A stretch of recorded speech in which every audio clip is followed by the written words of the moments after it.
I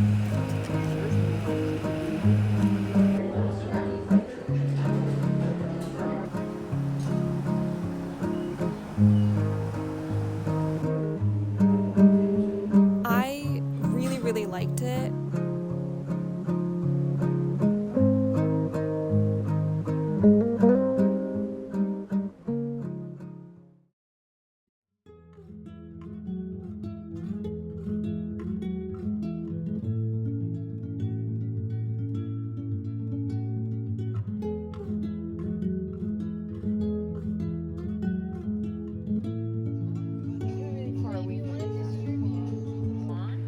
Who would have thought your adventure turned into a forever stay?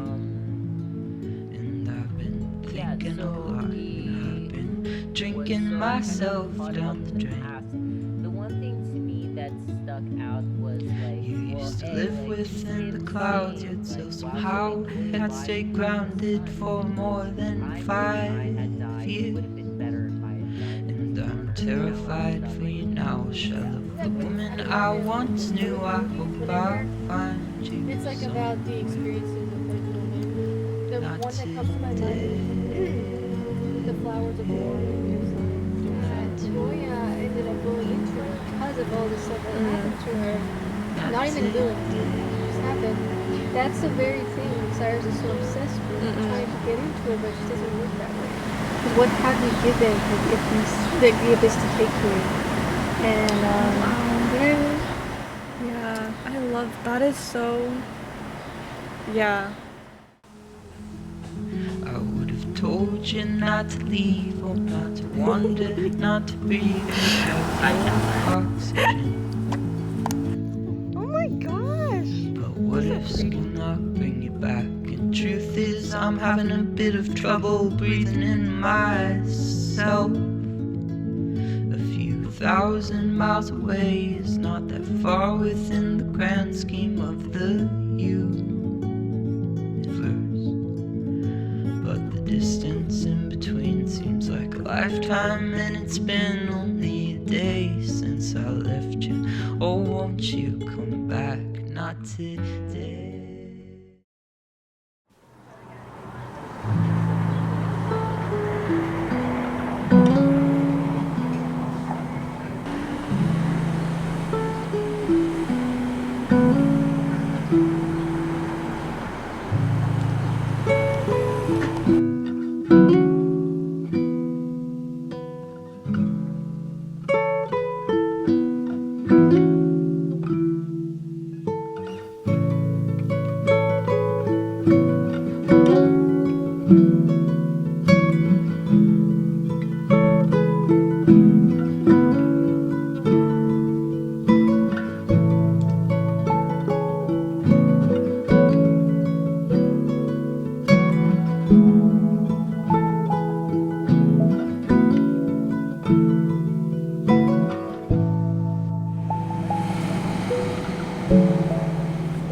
So today is July 2nd, which means that not only are we halfway through the year, we're also halfway through the summer. So I just thought I'd do like a little midsummer review of all the books that I've read so far since school ended for me. And in the past 2-ish months, I've read 9 books, I believe.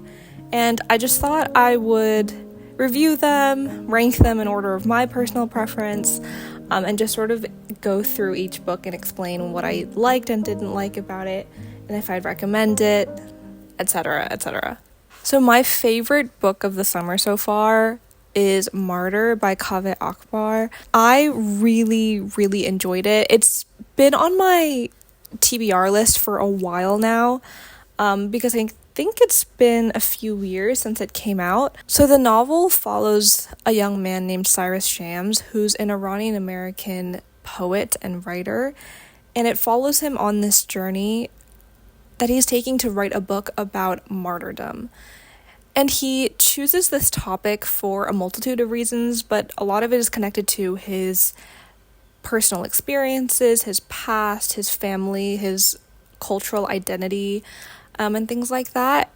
I also really love writers who transition from poetry to fiction and prose, and I think there's often something so beautiful about the prose that comes out of a writer like that, who's like transitioning into that kind of genre after having had a lot of experience in poetry. The reason why this is my favorite read of the summer so far, though, is because of how unique it feels. I feel like I haven't really read anything else like this. I feel like Akbar's voice is so singular. I feel like the subject matter is very unique. It doesn't feel like he's trying to imitate other writers. So yeah, that's why this is my favorite read of the summer so far. The next book I want to talk about is The White Book by Kang. For those of you who don't know, Kang is a Korean author who won the Nobel Prize in Literature last year. And this has actually been sitting on my shelf for years at this point. Like, I'm pretty sure I got this when I was in like 8th grade. So it's actually been like a ridiculous amount of time. And I finally got around to reading it. And I just thought it was really, really beautiful. This book is another one that's kind of difficult to describe because it doesn't really have a plot. Like, it just sort of follows its main character as they try to navigate something that happened in their life. This book also reads a lot more like poetry than prose to me because each chapter is a page pretty much, and then each page is sort of a poem. This book is only like second place because it is much shorter than Martyr, and plot-wise, it just gives you a little less to engage with because it's so sparsely written. So I would highly recommend this to someone who's been looking to get into Kang but haven't been able to, or someone who's looking for like a shorter read to maybe get them out of a reading slump. Book number 3 was Please Look After Mom by Shin Kyung-Sook, which I don't have a copy of with me because I think I literally finished it the day it was due and I had to bring it back to my public library. But that was another book that deals with themes of family and grief and loss and love. It opens with a daughter looking for her mother who got lost at Seoul Station, I believe is what it is. It is told from the perspective of the woman's daughter, the woman's son, the woman's husband, and then eventually from the perspective of the woman herself. For me, as someone who grew up in a Korean household and grew up speaking Korean and within that culture, it just reminded me a lot of my grandma and my mother. It was just one of those books that felt like a hug. Even though the book is really sad, the only reason that this book is ranked at number 3 for me is because I felt that this book was a little bit more predictable than the other 2 books that I've talked about. And that doesn't necessarily make something bad. Like, the measure of a good book is not how shocking it is to its audience. But sometimes I felt a little less engaged for that reason. Like, I felt like I could kind of see where the plot was going. So that is the only very small critique I have of the novel. But overall, it was fantastic. Book number 4 is A Separate Piece by John Knowles. And I'd actually never heard of this book until my sister told me that she had to read it for class, and then I realized that it was a very famous sort of American classic. And also probably, I think, patient zero for sort of all of the like dark academia books that we know and love. The book takes place in a New England boarding school, and the narrator and main character is this boy called Gene.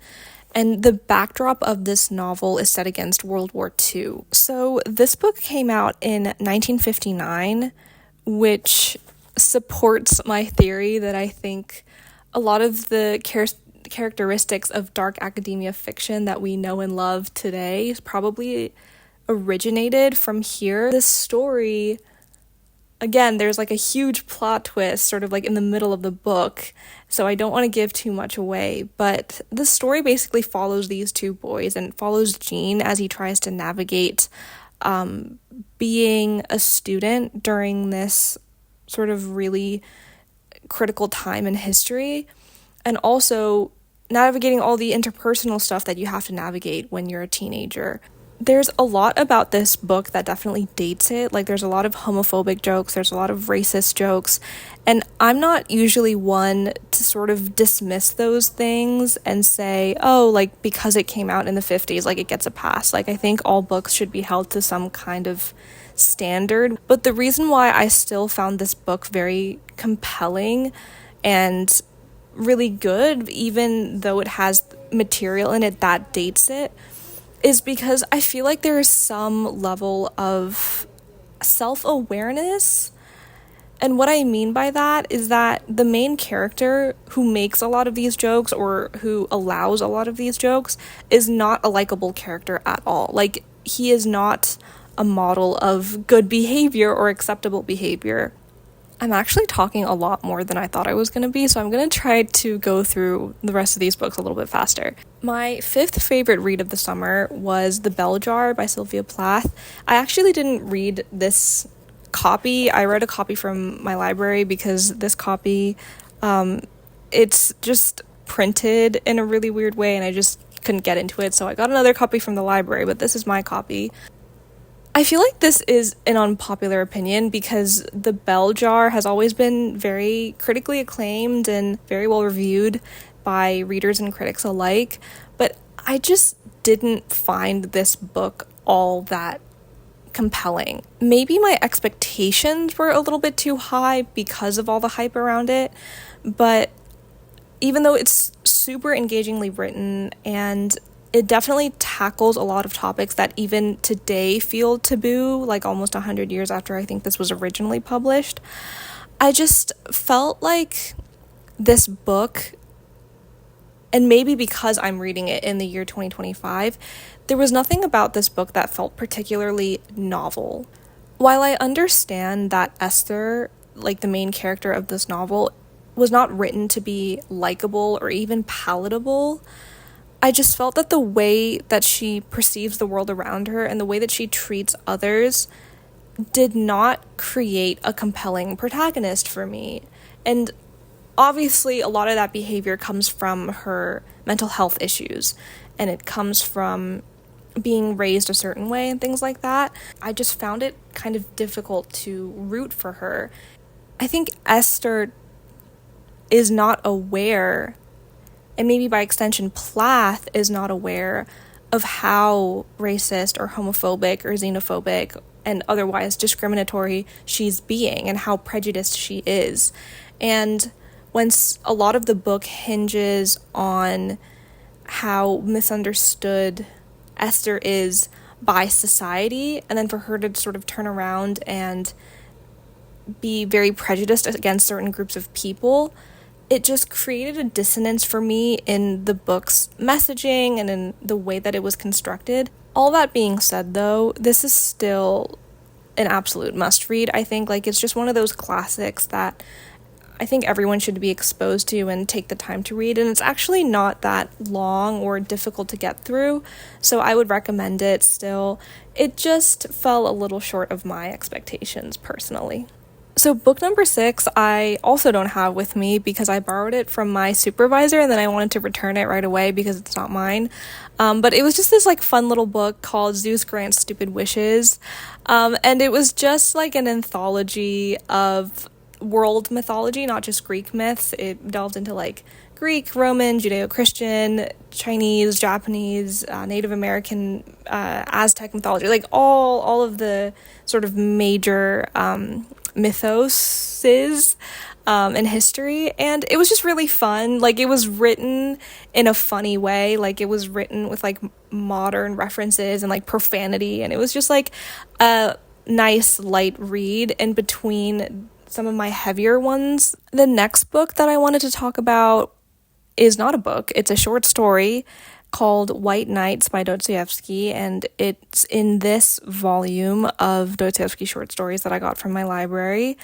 I actually had not read any Dostoevsky before this. This is actually my first read of something by him. I didn't really enjoy it. I found the ending of the story compelling enough, but just the setup and the characters and the way that they interacted just didn't work for me. I think the point of this story is that you're supposed to believe that these two characters are in love, or at the very least the narrator is in love with this woman, and I didn't buy it. Maybe I will reread it. I did kind of rush through it when I read it the first time, so maybe that's why. What was obvious to me, though, is Dostoevsky is absolutely like a master of his craft. Like, there is something so singular about the way that he writes. It's like how you can tell right away something is Hemingway, even if you read only like a few sentences, or like Chekhov, or some of these like great writers that you read. The same is absolutely true of Dostoevsky, and that was obvious to me right away. Okay, so book number 8 was Flint Kill Creek, Stories of Mystery and Suspense by Joyce Carol Oates. And Joyce Carol Oates is an author that I've seen a lot. Like, I've heard her name a lot. When I Googled her, I realized that she was the author who wrote Blonde, which then inspired like the Netflix movie. I am not the hugest fan of short story collections, which is what this was, but I still had a pretty good time reading this book. Like, it was never boring. It never, lost my attention. My favorite short story in the anthology was a short story called The Nice Girl. I just thought that was really compellingly written, and you like had a lot of empathy for the character. But for the most part, I just didn't know what to make of this collection. So that was all. It was pretty fun while I was reading it. I had a good time, but it didn't really leave me with much to think about after I turned the last page. Finally, my least favorite read of the summer so far was Seize the Day by Saul Bellow. And this was a book that I actually had to read for class, but then we ended up not having enough time to get to it. But I had borrowed it from the library, so I just thought I might as well. But I really just did not connect with the character or the story at all. From what I remember, it's about this man in his late 30s, early 40s, something like that, who's having like a bit of a midlife crisis. He is going through a divorce. He's lost custody of his kids. He had a falling out with his dad. He is unemployed. And so out of desperation, he kind of turns to Wall Street and like stock trading and stuff, even though he doesn't know much about it. And the story kind of goes from there. It just wasn't for me. The subject matter was not something I was interested in. I was not able to build any kind of sympathy or empathy for the main character. So this one was like a 2 out of 5 stars for me at best. So those are all the books I've read so far this summer, and hopefully I will update this list at the end, maybe late August or something like that.